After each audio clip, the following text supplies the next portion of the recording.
If any singular concept is tied to humanity's hopes for the future, well, it would be the never-ending dream that is the flying car. For good reason, too. It's not a new idea, it was explored heavily during the early and mid-20th century, but with works like The Jetsons and Back to the Future Part 2, well, I mean, how can you look at this and not want that? No more traffic, no more bumpy roads, no, we don't need roads where we are going. But sadly, you can't just go to a local dealership and purchase a car that soars through the skies. Every decade, this prediction just keeps getting brought back time and time and time again. It's always just beyond the horizon. And even now, YouTube and the generalized internets will still fill your face with clickbait thumbnails and headlines meant to entice, but yeah, most people know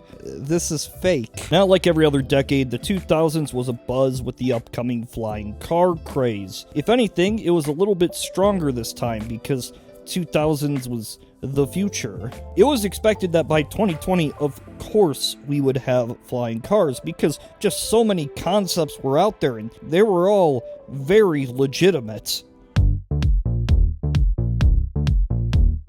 Okay, so the concept that is known as the Sky Car, or the Muller Sky Car, it's an idea that's been around for a while. If you had a popular science in the mid-2000s or watched the news, you probably saw this vehicle. This thing was hype as shit. It was created by one Dr. Paul Muller. Over the course of decades, he had a devotion to the idea that a flying car could and would exist. And concept after concept came and went, but it seemed like the Sky Car was when things were gonna hit prime time. A lot of money was spent on these projects, and the way he got that money was via investors. He would show a demonstration of some weird-looking flying car, and investors would come pouring in. Reportedly up to 100 million over the course of this entire project. And when the Sky Car was unveiled in the mid to late 90s, well, it seemed like the real deal. It took off vertically, so you didn't need a runway to get off the ground, and it was powered by several rotary engines that, well, if you know anything about rotary engines, they can spin really fast. And so, after the initial marketing footage was released, well, investors again came pouring in and the press swooned over this machine. But a few questions remained. During the footage shown, which was a rather short clip of this vehicle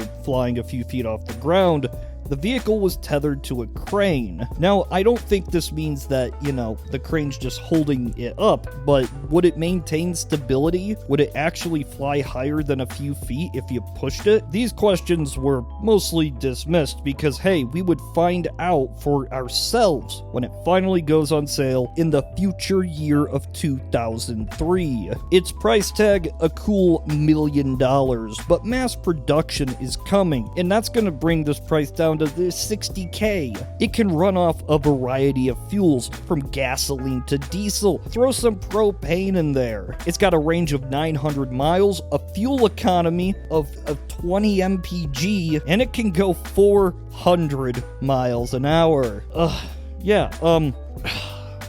In hindsight, that sounds too good to be true. But the future could hold anything. But yeah, 2003 came and went, and nope.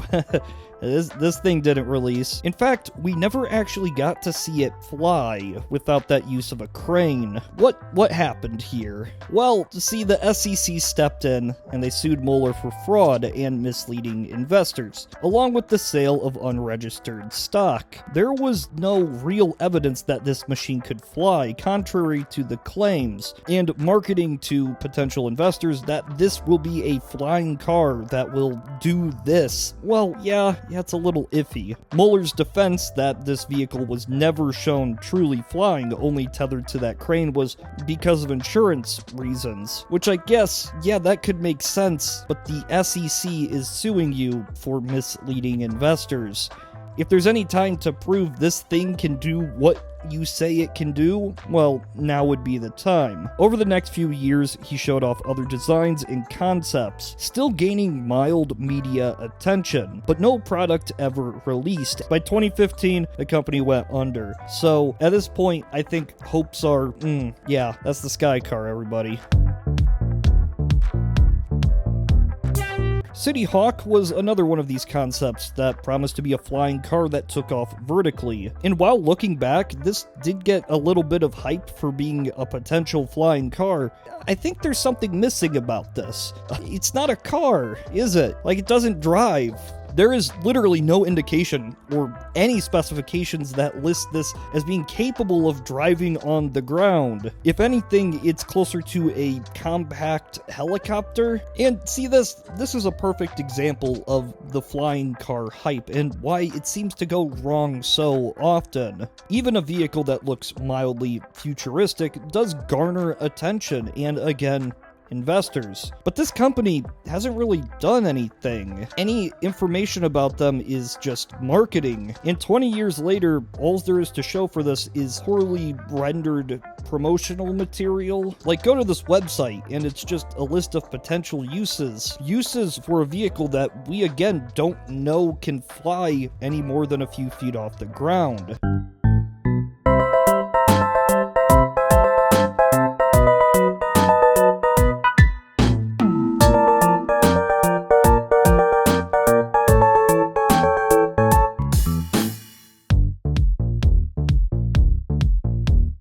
In the early 2000s, there was a simple concept, the AeroMobil.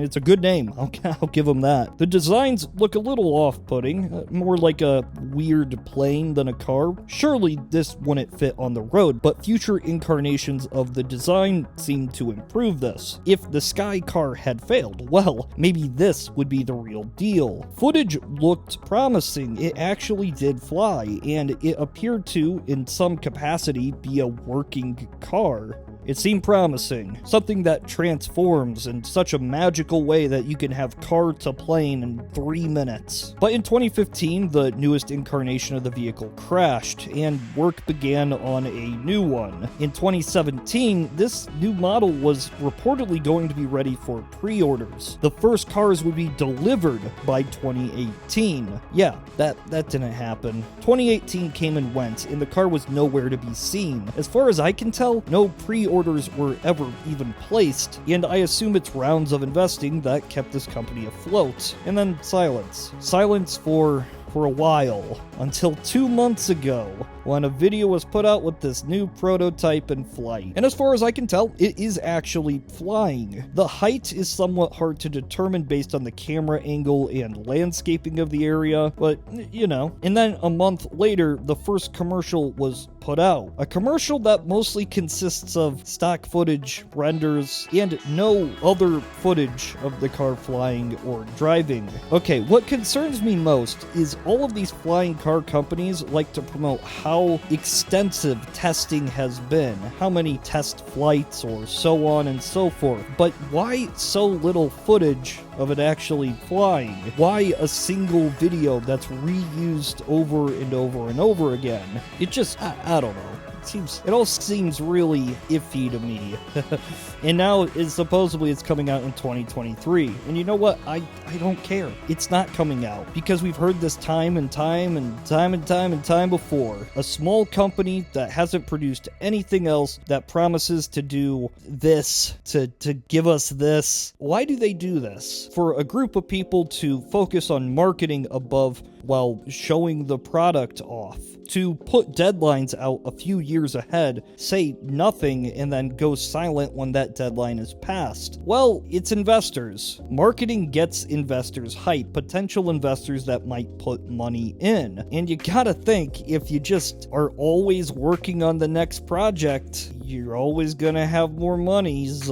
this has happened for a long time, and I don't want to assume that every project is, a scam, but it just starts to sound a little sketchy. Companies link subsidiaries and references to themselves, containing the same products and the same conceptual footage. Flying cars might not ever happen. It's a market filled with a lot of problems, uncertainty, and potentially less than honorable opportunists. And while all of these projects do look pretty fake and cheesy and that, it still begs the question, why hasn't anybody made what is seemingly such a desirable product? I mean, the media freaks the fuck out whenever a new flying car is shown off, and then they do it time and time again. Yeah, it's clickbait, but it wouldn't be clickbait if people didn't want it so much. And yeah, there's a few good reasons why we don't have flying cars. Of course, 9/11.